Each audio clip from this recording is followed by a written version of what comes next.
রাজশাহীর পবায় মোবাইল চুরির অভিযোগ তুলে দুই কিশোরকে অকথ্য নির্যাতন। নিখোঁজ এক কিশোর, 11 জনের বিরুদ্ধে মামলা, গ্রেফতার এক। ঐতিহাসিক স্বৈরাচার প্রতিরোধ দিবস আজ।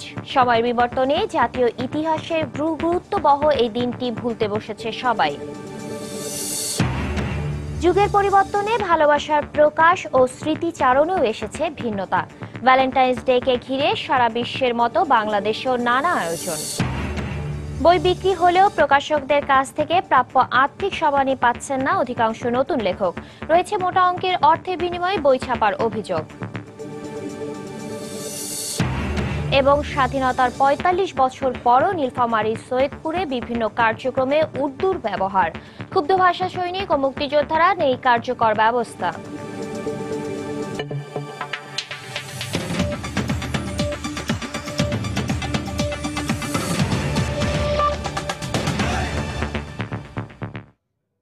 সময় সংবাদের সঙ্গে আছি আমি শাতিলা শারমিন।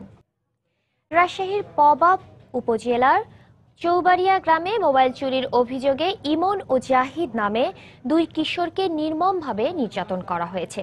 আহত অবস্থায় হাসপাতালে চিকিৎসা দেওয়া হচ্ছে কিশোর জাহিদকে। আর ঘটনার পর থেকে খুঁজে পাওয়া যাচ্ছে না এতিম কিশোর ইমনকে। চিকিৎসক জানিয়েছেন জাহিদ শারীরিক ও মানসিকভাবে অসুস্থ হয়ে পড়েছে। এ ঘটনায় 11 জনের বিরুদ্ধে মামলা করেছেন জাহিদের বাবা। এ ঘটনায় আজ সকালে একজনকে গ্রেফতার করেছে পুলিশ। হাবিবুর রহমান পাপ্পুর তোলা ছবিতে রাকিবুল হাসানের প্রতিবেদন। শুক্রবার বেলা ৩টার সময় রাজশাহী পবা উপজেলার চৌবাড়িয়া গ্রামের মকবুলের ছেলে রাকিবের মোবাইল চুরির ঘটনা ঘটে। এতে সন্দেহজনকভাবে ওই গ্রামের ইমন নামের এক কিশোরকে জিজ্ঞাসাবাদ করে মকবুল। পরে ইমনের বন্ধু ওই গ্রামের বাকসারা স্কুলের ১০ম শ্রেণীর ছাত্র জাহিদ হাসানকেও ধরে আনা হয় মকবুলের বাসায়। এরপর বেলা ৩টা থেকে টানা ৮ ঘন্টা বেঁধে রেখে মধ্যযুগীয় কায়দায় দফায় দফায় নির্যাতন করা হয় তাদের ওপর। নির্যাতনের এক পর্যায়ে তাদের শারীরিক অবস্থা খারাপ হলে জাহিদের বাবাকে ডেকে ভয়ভীতি দেখিয়ে তার হাতে তুলে পাওয়া যায়নি এতিম কিশোর ইমনকে। স্থানীয় উপজেলা স্বাস্থ্য কমপ্লেক্সে সন্তানের পাশে থেকে ঢুকরে কেঁদে কেঁদে এভাবেই ঘটনার বর্ণনা দেন জাহিদের বাবা। আমি তো গরিব মানুষ, আমার অপরাধ কি আমার ছেলের কাছে পাইলো না, অথচ মারধর ধরেন, পায়ে লাঠি দিয়ে পিটাইছে আর হাতের এসব ধাগা বাঁধে হাতর দিয়ে পিটানো হয়েছে। কেউ কেউ বলছে যে একবারে শেষ করে ফেল দেওয়ার বাপ যদি আসার বাপ এক পর্যন্ত ধরে মারো। চিকিৎসক জানিয়েছেন আহত জাহিদের শারীরিক অবস্থা স্বাভাবিক হয়ে আসলেও এমন নির্যাতনের ঘটনায় মানসিকভাবেও ক্ষতিগ্রস্ত হয়েছে সে। ফিজিক্যাল অ্যাসল্টের জন্য সে সাইকোলজিক্যাল ট্রমাতে ভুগতেছে এবং এটা তাকে দীর্ঘদিন এই ট্রমাটা তাকে দীর্ঘদিন বহন করতে হবে তাকে। এই ঘটনার পর শনিবার রাত ৮টায় জাহিদের বাবা পবা থানায় 11 জনের নাম উল্লেখ করে একটি নির্যাতন মামলা করেন। পরে থানার অফিসার্স ইনচার্জ বললেন তদন্ত শেষে দ্রুত ব্যবস্থা গ্রহণ করা হবে। তাকে ধরে নিয়ে এসে মারপিট করছে এবং এমনভাবে নির্যাতন করছে, শিশু বাচ্চা। আমরা অভিযোগ গ্রহণ করছি, এদের বিরুদ্ধে আইনগত ব্যবস্থা গ্রহণ করা হচ্ছে। এদিকে মামলা দায়েরের পর থেকেই তা তুলে নেওয়ার জন্য বিভিন্ন মহল থেকে চাপ দেওয়া হচ্ছে বলে জানিয়েছেন আহত জাহিদের বাবা। রাকিবুল হাসান, সময় সংবাদ, রাজশাহী।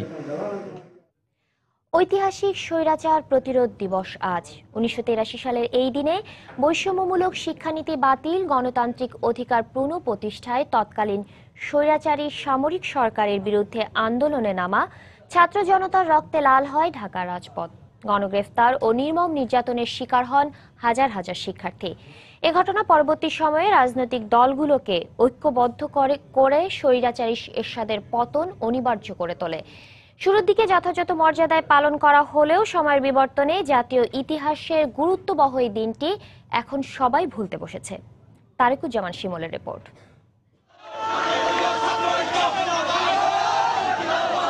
গণ আন্দোলনের মুখে ১৯৯০ সালে এরশাদের স্বৈরাচারী যুগের অবসান হলেও এর বীজ বপন হয়েছিল আরও ৭ বছর আগে। সামরিক সরকারের রক্তচক্ষুকে উপেক্ষা করে ১৯৮৩ সালের ১৪ ফেব্রুয়ারি রাজপথে নামেন স্কুল, কলেজ, বিশ্ববিদ্যালয়ে পড়ুয়া হাজার হাজার শিক্ষার্থী। মজিদ খান শিক্ষানীতি বাতিল সহ 3 দফা দাবিতে এদিন সকাল 11টার দিকে ঢাকা বিশ্ববিদ্যালয় থেকে বের হয়ে শিক্ষার্থীদের বিশাল মিছিল যায় সচিবালয়ের দিকে। মিছিলটি কার্জন হল সংলগ্ন হাইকোর্ট মোড়ে পৌঁছানো মাত্রই পুলিশ আকস্মিকভাবে শিক্ষার্থীদের উপর হামলা চালায়। কিছু বুঝে ওঠার আগেই টিয়ার শেল, জলকামান আর লাঠিপেটের পাশাপাশি মুহুর্মুহু চলতে থাকে গুলি। এ ঘটনায় একাধিক নিহতের খবর পাওয়া গেলেও ছাত্রনেতা জয়নাল ছাড়া আর কারো লাশের হদিস পাওয়া যায়নি। প্রায় 20,000 ছেলেমেয়ে হবে সমস্ত ঢাকা শহর থেকে, বিভিন্ন স্কুল কলেজ থেকে ছেলেমেয়েরা আসছে। যখন আমরা শিক্ষা ভবনের সামনের চত্বরে পৌঁছলাম, ঠিক তখনই পুলিশ এলোপাথারি গুলি বেয়ানেট চার্জ করলো। শুধুমাত্র জয়নালের লাশ নিয়ে আসতে পেরেছি আমরা, আর যারা মারা গেছে বা আহত হয়েছে এই লাশগুলো পুলিশ হাসপাতালে নিয়ে গেছে, সেখান থেকে কোনো লাশ আমরা পাইনি। দিনটিকে স্বৈরাচার প্রতিরোধ দিবস ঘোষণা করে পরের বছর থেকেই বিশেষ গুরুত্বের সাথে পালন শুরু করে রাজনৈতিক সব দল। কিন্তু সময়ের বিবর্তনে অবস্থা এখন কোন পর্যায়ে পৌঁছেছে তা সহজেই বোঝা যায় শহীদদের স্মৃতি স্মরণে নির্মিত বেদির এই নাজুক অবস্থা দেখে। একটু বলতে পারবেন যে মনুমেন্টটা কিসের? না, বলতে পারবো না। এটা নিয়ে কোনো রকমের প্রচারণা যা করার দরকার ছিল সেরকম কিছু হয় না। আমরা শুধু এই জিনিসটাকে জানি যে শুধু ভ্যালেন্টাইন্স ডে। এ অবস্থার জন্য ছাত্র সংগঠনগুলোকেই দায়ী করছেন সাবেক ছাত্রনেতারা। প্রধান দায়ভার আমি বলবো যারা আন্দোলন করেছে ছাত্র সংগঠনগুলো, আমাদের উত্তরসূরি যারা দায়িত্বে আছে তাদের। ছাত্র সংসদ নেই, এটা কিন্তু খুবই ক্ষতিকর। এই ছাত্র সংসদগুলো থাকলে তারা বিভিন্ন দিবস উদযাপন করতে পারে, তারা ইতিহাসের ধারাবাহিকতা অনুযায়ী আয়োজন করতে পারে। লেজুর বৃত্তি থেকে বের হয়ে এসে ছাত্রবান্ধব রাজনীতি চর্চার পাশাপাশি নিজেদের ইতিহাস ঐতিহ্য রক্ষায় যথাযথ ভূমিকা পালন করতে পারলেই ছাত্র রাজনীতি তার হারানো গৌরব ফিরে পাবে বলেও মনে করেন তারা। নিজেদের জন্যই দায়িত্ব, অন্যের উপকারের জন্য না। আমাদের। তারেকুজ্জামান শিমুল, সময় সংবাদ, ঢাকা। ভ্যালেন্টাইন ডে আজ। মানব সম্পর্কে জোরালো অনুভূতি প্রেম, যার জয়গান গেয়েছে সব সভ্যতা। কিন্তু প্রেমের পরেই এসেছে বিরহের বিবর্ণতার বর্ণনা। না, আজ কোনো বিবর্ণতার গল্প নয়। বিশ্ব ভালোবাসা দিবসে থাকছে সেই প্রেমিক যুগলদের কথা, যারা একে অন্যের মাঝেই খুঁজে পেয়েছেন নিজেকে। যে অনুভূতির ভাষা নেই, যাকে সংজ্ঞায়িত করা যায় না। ভাষাহীন সেই ভালোবাসার গল্প নিয়ে থাকছে আমার একটি প্রতিবেদন। ক্যামেরায় ছিলেন শামসুল হক প্রিন্স।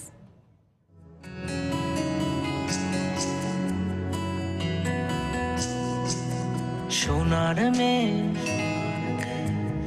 তোমায় দিলাম ভুবন ডাঙার হাসি। প্রত্যেক মানব মানবীর মনের কোণে জমা নেই কি এমন শব্দহীন ভাষা? তোমায় দিলাম ভুবন ডাঙার হাসি। হাল আমলে সামাজিক যোগাযোগ মাধ্যম জুড়ে আছে স্বপ্নের রাজকুমার আর রাজকুমারীদের হাজারো গল্প। এই যুগলও ব্যতিক্রম নয়। রনির ফেসবুক পেজ জুড়ে কুইনেরই কথা আর ছবি দিয়ে সাজানো। বললাম না রে ভালোবাসি। ফ্যামিলি ফ্রেন্ডস তারা হচ্ছে জিনিসগুলো খুবই পজিটিভলি দেখছে, আর আমাদেরও ফেসবুক টুইটারে মানে আমাদের বিষয়গুলো শেয়ার করতেও খুব ভালো লাগছে। ব্যস্ত জীবনে হচ্ছে একটা দিনকে মানুষ খুঁজে নেয়, সেলিব্রেট করে। নর্মাল যে দিনগুলো থাকে তার স্পেশাল কিছু করার চেষ্টা করে থাকি। সুরের জগতের প্রতিষ্ঠিত এই যুগলের ভালোবাসার স্মৃতিচারণ ফিরিয়ে নিয়ে যাবে বেশ আগের সময়। ইচ্ছে করেছে দুজন মিলে খুঁজি। সেই যুগই হোক এই যুগই হোক, ভালোবাসা তো ভালোবাসাই। তখনকার প্রকাশটা হয়তো ডিফারেন্ট ছিল। এখনকার মেয়েরা ফ্রিডমটা বেশি পায়। আমাদের যেমন লুকিয়ে চুরিয়ে সময় বের করতে হতো, দেখা করতে হতো। যদি বলো যে আমরা কিভাবে ভালোবাসা প্রকাশ করতাম, এই প্রকাশের জন্য কোনো মেথড নেই, মেথড থাকা উচিত। প্রকৃতি মানব মানবীকে যে মায়ার বাঁধনে বেঁধেছে, যুগের পরিবর্তনের সাথে সেই প্রকাশভঙ্গির হয়তো কিছুটা পরিবর্তন এসেছে, কিন্তু ভালোবাসার যে চিরন্তন কথা, যে অনুভূতি, তার কিন্তু পরিবর্তন হয়নি। ব্যস্ত এই সময়ে পশ্চিমা সংস্কৃতির আলাদা করে রাখা ভালোবাসার দিনে প্রেমিক যুগল আলাদা করে সময় পাচ্ছেন সম্পর্ককে আরও একটু কাছে আনার। তাই বাঙালি সংস্কৃতির আবহে তারা এই দিনটিকে পালন করছেন। শাতিলা শারমিন, সময় সংবাদ, ঢাকা। ভ্যালেন্টাইন্স ডেকে ঘিরে ঢাকা দক্ষিণ সিটি কর্পোরেশনের উদ্যোগে লাভ ফর ঢাকা উৎসবে আছেন রিপোর্টার দেবাশিস রায়। সেখানকার খবর জানতে সরাসরি চলে যাচ্ছি তার কাছে। দেবাশিস, এই প্রথম তো এ ধরনের উদ্যোগ নিয়েছে ঢাকা দক্ষিণ সিটি কর্পোরেশন, তো এর উদ্দেশ্য কি বলে আপনি জেনেছেন? দেবাশিস,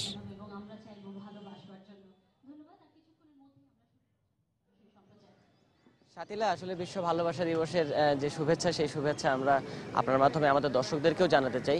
ভালোবাসা দিবসের আসলে এই দিনটিকে রাখানোর জন্য বা ভালোবাসা দিবসের যে বিশেষ তাৎপর্য, সেই তাৎপর্য কিন্তু একে অপরকে ভালোবাসা, এবং সেই ভালোবাসা এবার একটি প্রতিষ্ঠান, সরকারের একটি প্রতিষ্ঠান দেখাতে যাচ্ছে, অর্থাৎ ঢাকা সিটির যে দক্ষিণ সিটি কর্পোরেশন রয়েছে, সেই ঢাকা দক্ষিণ সিটি কর্পোরেশনের আয়োজনে পরিচ্ছন্ন ঢাকা নগরী গড়ার যে প্রত্যয়, অর্থাৎ 2016 সালকে পরিচ্ছন্ন নগরীর যে বর্ষ ঘোষণা করা হয়েছে, সেই বর্ষকে তাৎপর্যমূলক করার জন্য কিন্তু এবার বেছে নেওয়া হয়েছে এই ভালোবাসা দিবসের দিনটিকেই।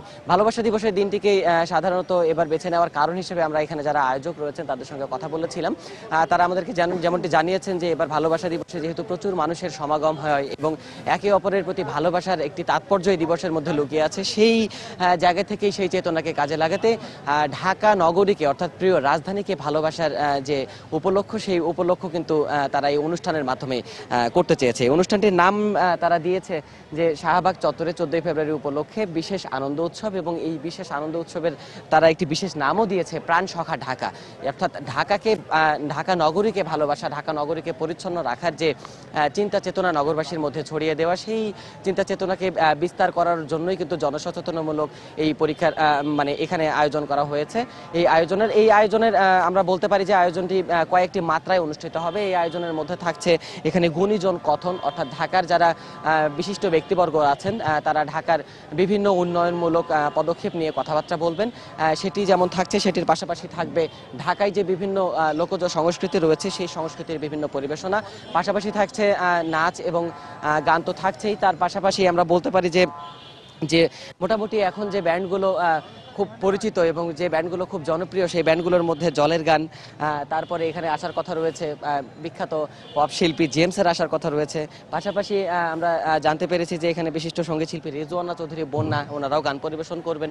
মূলত এই অনুষ্ঠানটির যে তাৎপর্য, আমরা ঢাকা দক্ষিণ সিটি কর্পোরেশনের যারা কর্মকর্তা বা এখানে যারা আয়োজক রয়েছেন তাদের সঙ্গে কথা বলে জানতে পেরেছি যে পরিচ্ছন্ন ঢাকা নগরী গড়ে তোলার জন্য যে সচেতনতা বা ব্যক্তি থেকে ব্যক্তিতে পরিচ্ছন্ন নগরী, পরিচ্ছন্ন এলাকা গড়ে তোলার ক্ষেত্রে যে ধরনের একটি প্রয়াস নিজের মনে ধারণ করতে হয়, সেই ধরনের একটি প্রয়াস কিন্তু এই অনুষ্ঠানের মাধ্যমে নগরবাসীর মধ্যে ছড়িয়ে দেওয়া হবে। এমন চিন্তা থেকে কিন্তু এমন আয়োজনের কথা জানিয়েছে এখানকার আয়োজকরা।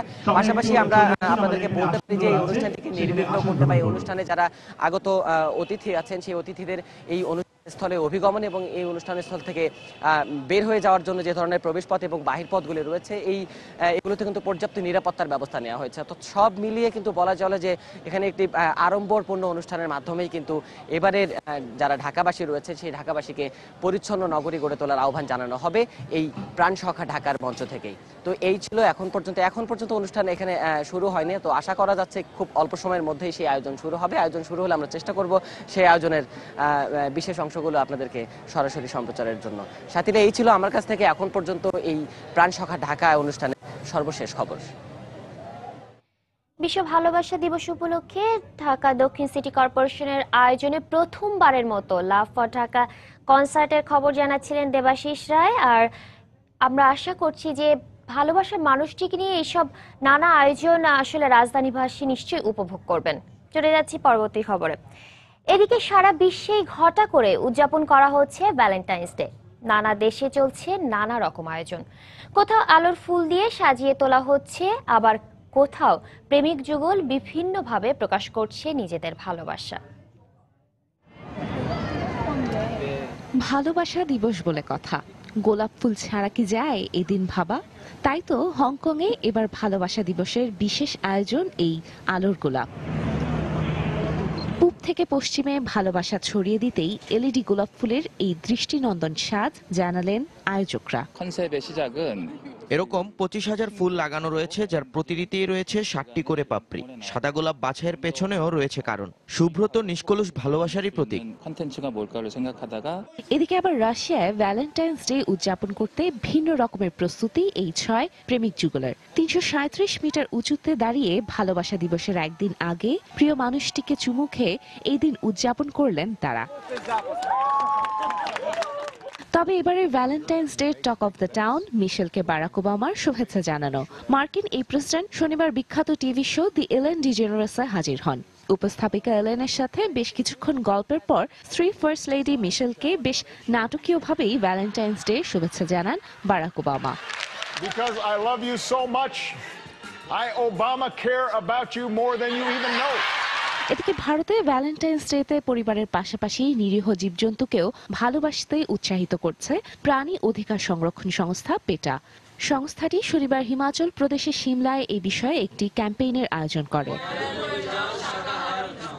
তবে ধর্ম পরিপন্থী উল্লেখ করে পেশোয়ার সহ পাকিস্তানের বেশ কয়েকটি জায়গায় নিষিদ্ধ করা হয়েছে ভ্যালেন্টাইন্স ডে উদযাপন। তানজিম মুনিয়াত, সময় সংবাদ। সময় সংবাদে আরো থাকছে, জ্বালানি খাতে বড় ধরনের বিনিয়োগে আগ্রহী অস্ট্রেলিয়া। বাংলাদেশের গার্মেন্টস শিল্প বাণিজ্যিক ঘাটতি কমাতে পারে অভিমত দেশটির হাই কমিশনারের।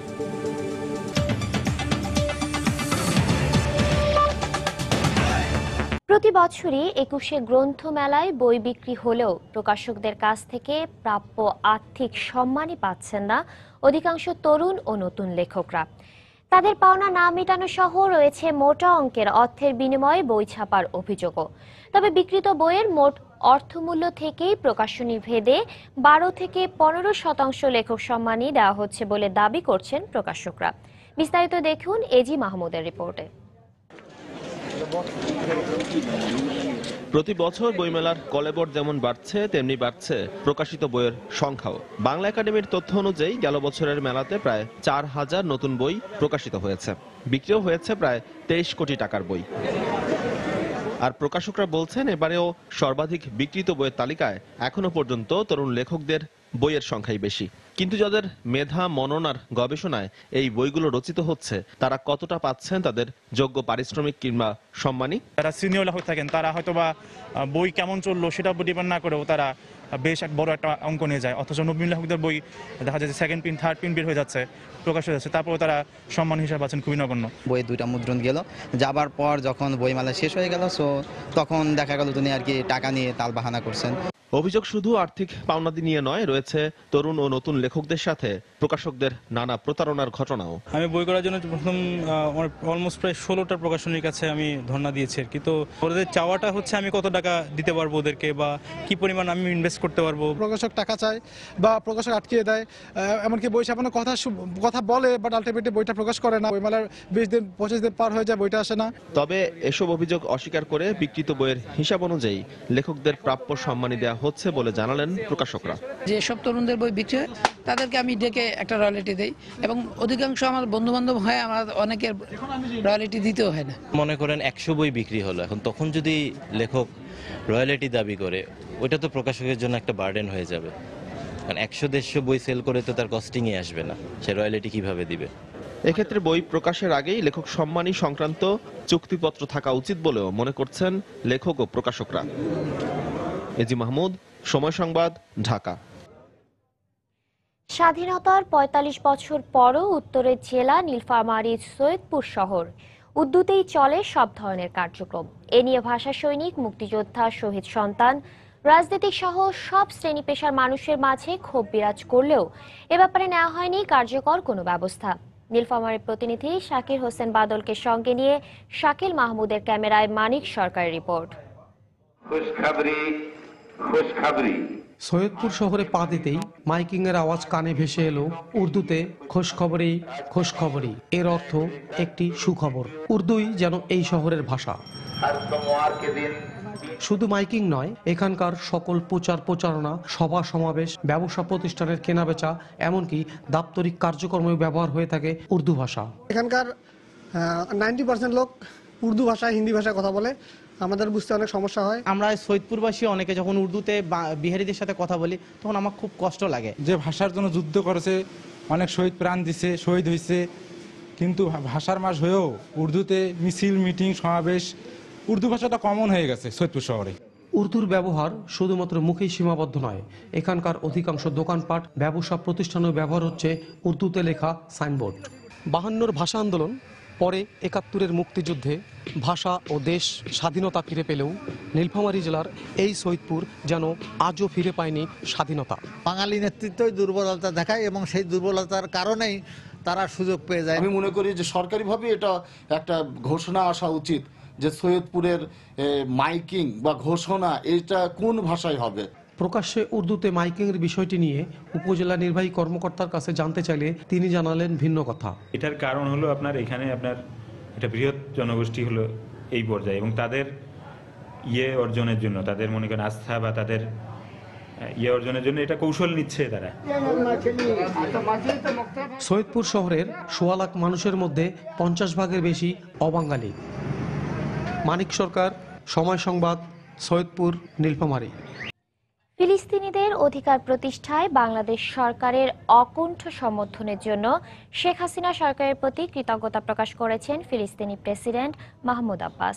জর্ডান থেকে জাপান যাওয়ার পথে ঢাকায় ২ ঘন্টার যাত্রা বিরতিকালে তিনি এ মনোভাবের কথা জানান। ফিলিস্তিনি পররাষ্ট্রমন্ত্রী রিয়াদ আল মালিক এ সময় মাহমুদ আব্বাসের বক্তব্য তুলে ধরেন।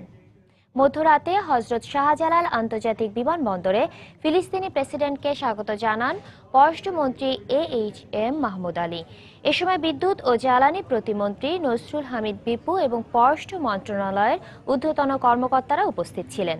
পরে বিমানবন্দরের VVIP লাউঞ্জে ফিলিস্তিনি প্রেসিডেন্টের সঙ্গে সংক্ষিপ্ত বৈঠক করেন পররাষ্ট্রমন্ত্রী। এ সময় চলমান বিভিন্ন ইস্যু এবং ফিলিস্তিনি পরিস্থিতি নিয়ে আলোচনা হয়।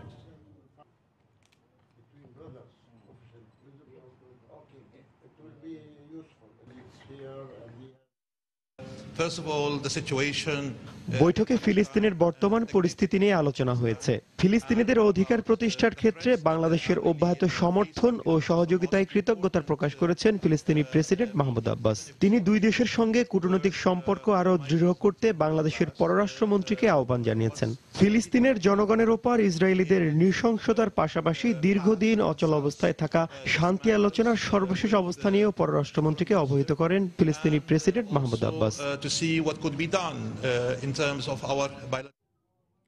ক্রিকেট কূটনীতিতে সমঝোতা না হলেও বাংলাদেশের জ্বালানি ও খনিজ সম্পদ অনুসন্ধান খাতে বড় ধরনের বিনিয়োগ করতে আগ্রহী অস্ট্রেলিয়া। এমনকি বাণিজ্য ঘাটতি মেটানোর পাশাপাশি উভয় দেশের আমদানি রপ্তানি বাণিজ্যকে $100 কোটি নিয়ে যেতে চায় দেশটি। সময় সংবাদের সঙ্গে সাক্ষাৎকারে অস্ট্রেলিয়ান হাই কমিশনার এমন তথ্য জানালেও ব্যবসায়ীরা বলছেন এক্ষেত্রে বাংলাদেশকেই উৎপাদিত পণ্য নিয়ে সবার আগে এগিয়ে আসতে হবে। বিস্তারিত জানাচ্ছেন কমল দেব। আন্তর্জাতিক পরিমণ্ডলে অস্ট্রেলিয়ার অন্যতম বড় ভোগ্যপণ্যের বাজার হলো বাংলাদেশ। প্রতি বছরই অস্ট্রেলিয়া থেকে বাংলাদেশ বিপুল পরিমাণ গম এবং ডালসহ অন্যান্য ভোগ্যপণ্য আমদানি করে, যার পরিমাণ $70 থেকে $80 কোটি। তবে অস্ট্রেলিয়া থেকে দিন দিন আমদানির পরিমাণ বাড়লেও রপ্তানি সে অনুযায়ী বাড়ছে না। বাণিজ্য ঘাটতি মেটাতে বাংলাদেশের তৈরি পোশাক শিল্প বড় ধরনের ভূমিকা রাখতে পারে বলে মনে করেন বাংলাদেশে নিযুক্ত অস্ট্রেলিয়ান হাই কমিশনার। বাংলাদেশ এখন পোশাক শিল্পে অনেক এগিয়ে গেছে, বলা চলে শক্তিশালী অবস্থানে রয়েছে এশিয়ার এই দেশটি। তাই 3 বছরের বেশি সময় ধরে বেড়ে চলা বাণিজ্য ঘাটতি মেটানোর জন্য পোশাক খাতকে গুরুত্ব দেওয়া উচিত বাংলাদেশের। অস্ট্রেলিয়ার হাই কমিশনারের মতো বাংলাদেশের ব্যবসায়ীরাও মনে করেন অর্থনৈতিক অগ্রগতির স্বার্থে দুদেশের বাণিজ্য ঘাটতি আগে মেটাতে হবে। অস্ট্রেলিয়ার সাথে এখন ব্যবসা আগের তুলনায় অনেক বেড়েছে। অস্ট্রেলিয়ান কোম্পানিদের এগিয়ে আসতে হবে এবং বাংলাদেশের কোম্পানিকেও এগিয়ে যেতে হবে। আমাদের যেসব প্রোডাক্টগুলো অস্ট্রেলিয়াতে পাঠানো যায় সেগুলো চেষ্টা করতে বেশি বেশি পাঠানোর জন্য। সমুদ্রে গ্যাস অনুসন্ধানে 5 বছর আগে বড় ধরনের বিনিয়োগ নিয়ে এসেছিল অস্ট্রেলিয়ান প্রতিষ্ঠান স্যান্টোস, কিন্তু পরবর্তীতে নানা সমস্যার কারণে স্যান্টোস কাজ অসমাপ্ত রেখে ফিরে যায়। তবে জ্বালানি এবং বিদ্যুৎ খাতে ব্যাপক সম্ভাবনা থাকায় অস্ট্রেলিয়া আবারও বিনিয়োগ করতে আগ্রহী। সুতরাং আমি মনে করি জ্বালানি ও বিদ্যুতে বাংলাদেশ ব্যাপক সম্ভাবনাময় দেশ হওয়ায় এদেশে অস্ট্রেলিয়া বিনিয়োগের বিষয়টিকে গুরুত্ব দেবে। ব্যবসায়ীরা বলছেন নিরাপত্তা ইস্যুতে গত কিছুদিন ধরে বাংলাদেশ থেকে পাঠানো ব্যবসায়িক ডকুমেন্টগুলোকে তৃতীয় একটি দেশ হয়ে অস্ট্রেলিয়ায় পাঠাতে হচ্ছে। এর ফলে বাংলাদেশের ব্যবসায়ীদের নানা ধরনের ভোগান্তিতে পড়তে হচ্ছে। কমল দে, সময় সংবাদ, চট্টগ্রাম। সময় সংবাদে আরও থাকছে, আইসিসি অনূর্ধ্ব 19 বিশ্বকাপের ফাইনালে ভারত ও ওয়েস্ট ইন্ডিজ মুখোমুখি। টস জিতে ফিল্ডিংয়ের সিদ্ধান্ত ক্যারিবীয়দের।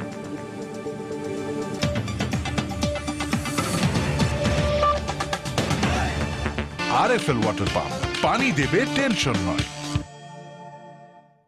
বিংশ শতাব্দীর প্রথম দিকে কক্সবাজারের টেকনাফ থানায় কর্মরত ধীরাজের প্রেম হয় স্থানীয় মগ জমিদার কন্যা মাথিনের সাথে। আর তাদেরই অতৃপ্ত প্রেমের নিদর্শন মাথিনের কূপ। টেকনাফ থানা প্রাঙ্গণে এই কূপ দেখতে সারা বছর ভিড় করেন বিপুল সংখ্যক পর্যটক। তবে ভালোবাসার নিদর্শন হওয়ায় ভ্যালেন্টাইন্স ডেতে এখানে দর্শনার্থীদের ভিড় বেড়ে যায় কয়েক গুণ। সুজাউদ্দিন রুবেলের পাঠানো তথ্য ও মোহাম্মদ ফয়েজের ছবি নিয়ে ডেস্ক রিপোর্ট। বিংশ শতাব্দীর প্রথম দিকে কলকাতা থেকে কক্সবাজারের টেকনাফ থানায় বদলি হয়ে আসেন ধীরাজ চট্টোপাধ্যায়। এ সময় টেকনাফ থানাধীন একটি কূপে জল নিতে এলে ধীরাজকে দেখে তার প্রেমে পড়ে যায় মক জমিদার কন্যা মাথিন। পরে দুজনের ভালোবাসার কাছে হার মেনে বিয়েতে মত দেন জমিদার ওয়ানথিং। ঠিক এমন সময় ধীরাজকে পিতার গুরুতর অসুস্থতার কথা শুনে যেতে হয় কলকাতায়। পরে অসুস্থ পিতাকে ফেলে আর ফেরা হয়নি তার। এদিকে অর্ধাহারে অনাহারে প্রেমিকের অপেক্ষায় দিন গুনতে গুনতে একসময় মৃত্যুর কোলে ঢলে পড়েন মাথিন। পরে তার নামেই 1984 সালে এই কূপটির নামকরণ করা হয় মাথিনের কূপ। এই মাথিনের কূপ দেখার জন্য প্রতি বছর না হলো 6 থেকে 7 লাখ পর্যটক আসেন। ধীরাজের একটা ছবি আমরা পেয়েছি। আমরা পাচ্ছি না যে মাথিনের চেহারাটা কিরকম ছিল।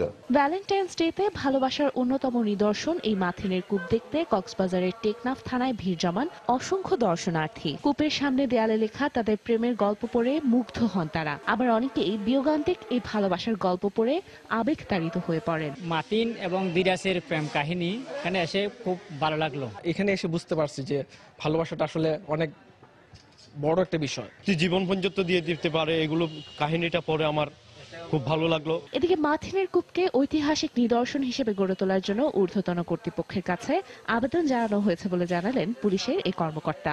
ইতিমধ্যে এই মাথিনের কূপকে রক্ষণাবেক্ষণ করার জন্য আমরা পর্যাপ্ত পরিষ্কার পরিচ্ছন্নতা, লাইটিং এবং সংস্কারের ব্যবস্থা করেছি, যাতে দর্শনার্থীরা এখানে স্বাচ্ছন্দ্যে জিনিসটা পরিদর্শন করতে পারে।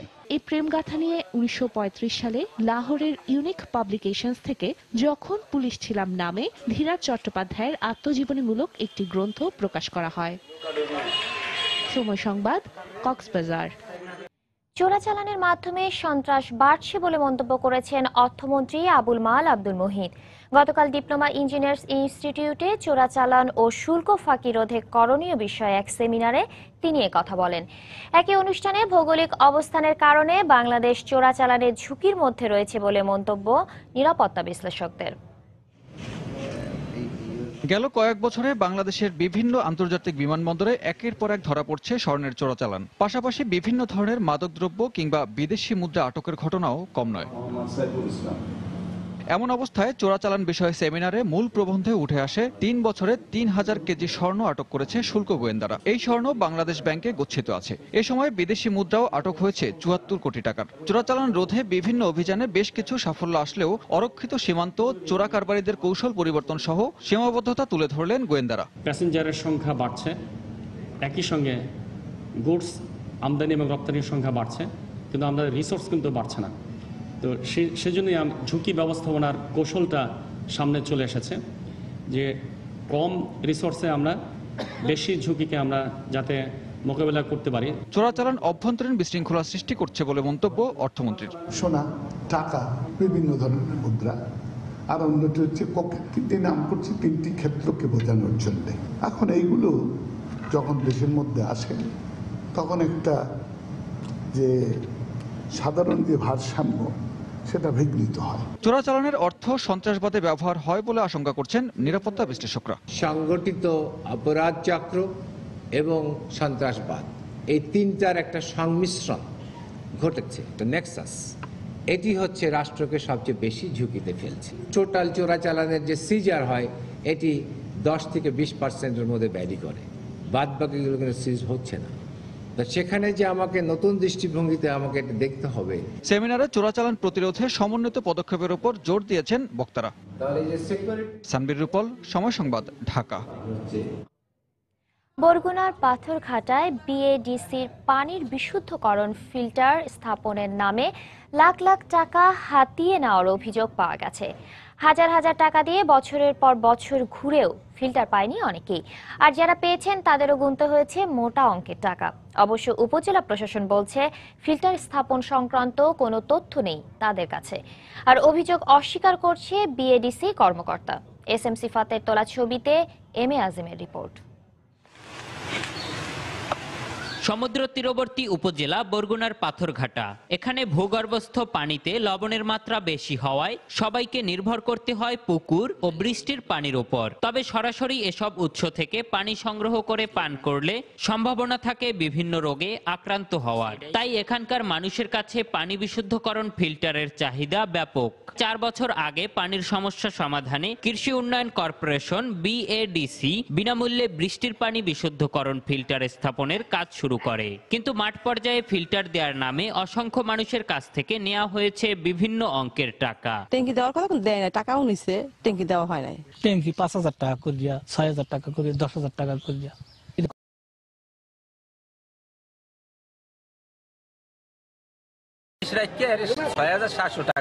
আর এ ব্যাপারে অভিযুক্ত নাসির মেম্বার তার দাবি ফিল্টার দেওয়ার নামে টাকা নেওয়া হলেও এতে তার সংশ্লিষ্টতা নেই। 7,000-8,000 করিয়া নিয়েছে, কিন্তু অনেকে পাইছো, এটা আমি জানি, কিন্তু আমি কে বা কার আমি জানি না। অবশ্য কৃষি উন্নয়ন কর্পোরেশনের এ কর্মকর্তা টাকা নেয়ার বিষয়টি অস্বীকার করেন। এই বছরের গুঞ্জন সবাই যে আপনি বলেন এই বছর টাকা উড়েছে বা টাকা উড়ে, কারা উড়ে, কে উড়ে, এটা তো জানি না। আর পাথরঘাটা উপজেলা প্রশাসনের শীর্ষ এ কর্মকর্তা জানালেন বিএডিসি তাকে না জানিয়েই কার্যক্রম চালাচ্ছে। যেহেতু আমাদের সরকারি একটি সংস্থা, তারা সেক্ষেত্রে তাদের যদি কোনো অনিয়ম বা অভিযোগের কোনো বিষয় আসে সেটা আমরা তদন্ত করে যথাযথ কর্তৃপক্ষের মাধ্যমে তদন্ত করে সেটা আমরা দেখব। গত 4 বছরে বাংলাদেশ কৃষি উন্নয়ন কর্পোরেশনের আওতায় কি পরিমাণ ফিল্টার স্থাপন করা হয়েছে তার কোনো তথ্য নেই জেলা অফিসে। এম এ আজিম, সময় সংবাদ, বরগুনা। লালমনিরহাটে টাকা নিয়ে চাকরি না দেওয়ায় স্কুল পরিচালনা পরিষদের সভাপতিকে পিটিয়ে আহত করার অভিযোগ উঠেছে। শনিবার বিকেলে সদর উপজেলার কালমাটি আদর্শ উচ্চ বিদ্যালয় এলাকায় এ ঘটনা ঘটে। পুলিশ জানায়, খুনিয়াগাছি ইউনিয়নের কালমারি আদর্শ উচ্চ বিদ্যালয়ের পরিচালনা পরিষদের সভাপতি এরশাদুল হক সমাজবিজ্ঞান বিষয়ে মরিয়ম নামে একজনকে চাকরি দেবার কথা বলে 10 লাখ টাকা নেন। তবে টাকা নেওয়ার পর 4 মাস অতিবাহিত হলেও এখনো চাকরি না পেয়ে ক্ষিপ্ত হয়ে পড়েন মরিয়মের স্বজনরা। এক পর্যায়ে শনিবার 15-20 জনের একটি দল এরশাদকে বিদ্যালয়ের কাছে আটকে রেখে মারধর করে ও বিদ্যালয়ের কক্ষে আটকে রাখে। পরে পুলিশ খবর পেয়ে তাকে উদ্ধার করে সদর হাসপাতালে ভর্তি করেন। তবে এই ঘটনায় এখনো কাউকে আটক করতে পারেনি পুলিশ। মারামারি হওয়ার কারণে আমি সংবাদ পেয়ে আসছি। সংবাদ পেয়ে অসুস্থ রোগীকে হাসপাতালে যাওয়ার ব্যবস্থা। ভাষা শহীদদের স্মরণে যুক্তরাষ্ট্রের নিউ ইয়র্কে স্থায়ী শহীদ মিনার স্থাপনের প্রতিশ্রুতি দিয়েছেন জ্যাকসন হাইটসের কাউন্সিলম্যান ড্যানিয়েল ড্রম। নিউ ইয়র্কের মেয়র বিল ব্লাজিওর কাছ থেকেও সহযোগিতার আশ্বাস মিলেছে। এদিকে নিউ জার্সিতে সরকারি উদ্যোগে স্থাপিত প্রথম শহীদ মিনার এখন জননী জন্মভূমির নারী কাটা প্রবাসী সন্তানের কাছে মায়ের অমূল্য অস্তিত্ব যেন। যুক্তরাষ্ট্র থেকে আরো জানাচ্ছেন শিহাবুদ্দিন কিশলু। বাঙালির আত্মত্যাগের অমর স্মৃতি 52 ভাষা আন্দোলনের শহীদদের স্মরণে স্থায়ী শহীদ মিনার স্থাপনে নিউ ইয়র্ক প্রশাসনের কাছে প্রবাসী বাঙালিদের দাবি অনেক দিনের। অবশেষে বাঙালি অধ্যুষিত জ্যাকসন হাইটসের কাউন্সিলম্যান ড্যানিয়েল ড্রম নকশা পছন্দ করে প্রতিশ্রুতি দিয়েছেন স্থায়ী শহীদ মিনার স্থাপনে। কংগ্রেস অব বাংলাদেশি আমেরিকানসের নেতৃবৃন্দকে তার প্রতিশ্রুতির কথা জানান ড্যানিয়েল ড্রম। এর আগে নিউ জার্সি অঙ্গরাজ্যের প্যাটারসনে গত বছর শেষ হয়েছে প্রথম পূর্ণাঙ্গ স্থায়ী শহীদ মিনার। লাল সবুজের একখণ্ড বাংলাদেশ, উঠছে স্বাধীন পতাকা। সম্পূর্ণ সরকারি অর্থে বাঙালির গৌরবোজ্জ্বল ইতিহাসের এই স্মৃতির মিনার নির্মিত হয়েছে বলে জানালেন এর উদ্যোক্তা। আর্কিটেক্ট হায়ার করছি, আর্কিটেক্টের ডিজাইন নিয়েছি, নিয়ে তারপরে আমরা এটা আরও গভীরভাবে আমেরিকান গভর্নমেন্ট আমাদের সাথে যুক্ত হয়ে তারা আমাদেরকে ফান্ড দিছে, দিয়ে আমরা এটা শুরু করছি। সে গৌরব হৃদয়ে মেখে নিতে সপরিবারে অনেকেই আসেন ছুটির দিনে এই শহীদ মিনারে। বাংলাদেশে সালাম করছেন বিকজ আমি বাংলাদেশে লাইক করি। মুক্তিযুদ্ধের বাঙালি কেবল স্বাধীনতায় অর্জন করেনি, সোনালী গৌরবে মাথা উঁচু করে দাঁড়িয়েছে বিশ্বে। নিউ জার্সির প্যাটারসনের এই শহীদ মিনার সেই সাক্ষ্যই বহন করে। শিহাবুদ্দিন কিসলু, সময় সংবাদ, নিউ জার্সি, যুক্তরাষ্ট্র। তাইওয়ানের দক্ষিণাঞ্চলে ভূমিকম্পে মৃতের সংখ্যা বেড়ে 116 জনে দাঁড়িয়েছে। উদ্ধার কাজ সমাপ্ত ঘোষণা করেছে কর্তৃপক্ষ। 6 ফেব্রুয়ারির ভূমিকম্পে সবচেয়ে বেশি ক্ষতিগ্রস্ত হয়েছে 17 তলার ইউ গুয়ানজিনলং ভবন। ভূমিকম্পে ভবনটি সম্পূর্ণ ধসে পড়ে। এতে ওই ভবনে বসবাসকারী 115 জনের মৃত্যু হয়েছে। সেই সাথে 327 জনকে জীবিত উদ্ধার করা সম্ভব হয়েছে। এদিকে নগর কর্তৃপক্ষ এবং তদন্তকারী সংস্থা জানিয়েছেন ভবনটি নির্মাণে যথেষ্ট ত্রুটি ছিল। এই ভবনের 2 নকশা প্রণয়নকারী এবং তত্ত্বাবধায়ককে ত্রুটিপূর্ণ ভবন নির্মাণের দায়ে অভিযুক্ত করা হয়েছে।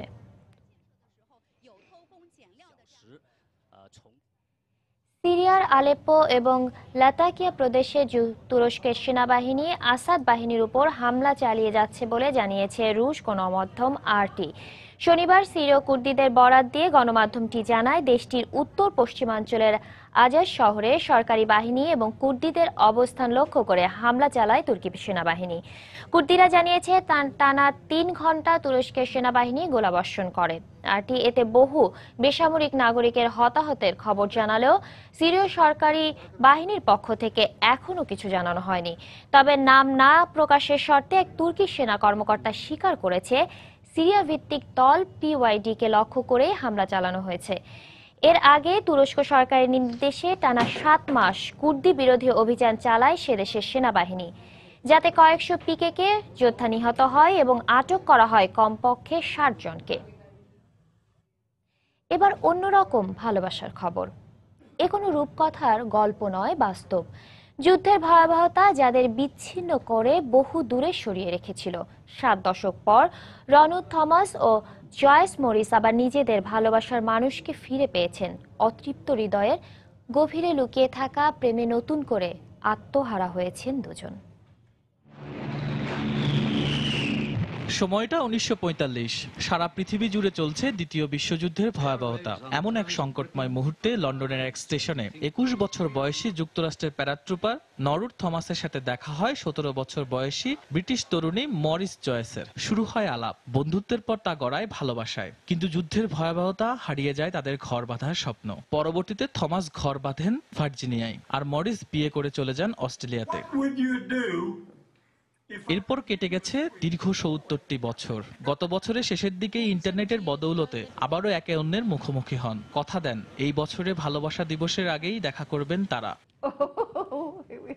যেই কথা সেই কাজ। অপেক্ষার পালা শেষে বুধবার ভার্জিনিয়া থেকে অস্ট্রেলিয়ার দক্ষিণাঞ্চলীয় শহর অ্যাডিলেটে যান নরউড থমাস। আমার খুব ভালো লাগছে তাকে দেখে, যাকে 70 বছর আগে শেষ দেখেছি। যদিও সেই সময়ের সাথে আজকের সময়ের তফাৎ অনেক, তবু আমার জীবনে এর থেকে ভালো কিছু আগে ঘটেনি। থমাস এবং মরিসের এই সাক্ষাতে বড় ভূমিকা রেখেছেন তাদের সন্তানেরা। গত বছর জয়েস হঠাৎ সংবাদপত্রে দেখেন ভার্জিনিয়ায় 91 বছর বয়সী পাইলট থমাস নরউডের অভিনব জন্মদিন পালনের খবর। এরপরেই জয়েস তার ছেলে রবার্ট মরিসকে জানান সবটুকু। রবার্ট খুঁজে বের করেন থমাস এবং তার ছেলেকে। বাকিটুকু এখন বিশ্বের সব ভালোবাসা প্রেমী মানুষদের মুখে মুখে। শাশ্বত সত্য, সময় সংবাদ। যুব বিশ্বকাপের খবর। আইসিসি অনূর্ধ্ব 19 বিশ্বকাপের ফাইনালে টস হেরে ব্যাট করতে নেমে শুরুতেই ক্যারিবীয় বোলারদের তোপের মুখে ব্যাটিং বিপর্যয়ে পড়ে ভারত। শেষ খবর পাওয়া পর্যন্ত ভারতের সংগ্রহ 5 উইকেট হারিয়ে 63 রান। মিরপুর শেরেবাংলা জাতীয় স্টেডিয়ামের সবুজ উইকেটে সকালে টস জিতে ফিল্ডিং করার সিদ্ধান্ত নেয় ক্যারিবীয়রা। আর শুরুতেই আসে সাফল্য। প্রথম ওভারেই ভারতীয় ওপেনার ঋষভ প্রান্তকে সাজঘরে ফেরান ক্যারিবীয় pacer Joseph.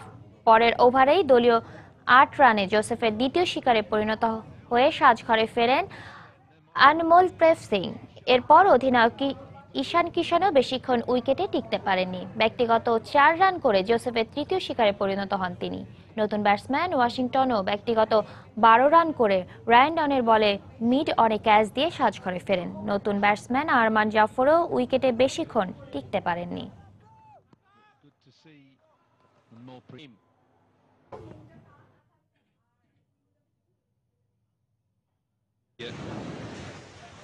The West Indies.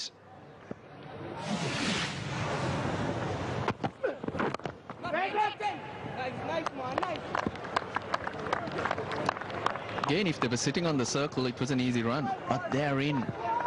They want to keep these batsmen on strike.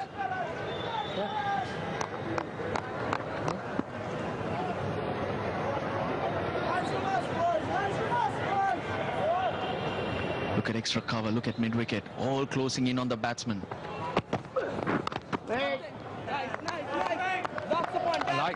think it's good. এ পর্যায়ে শীর্ষ সংবাদ জানিয়ে দিচ্ছি আরেকবার।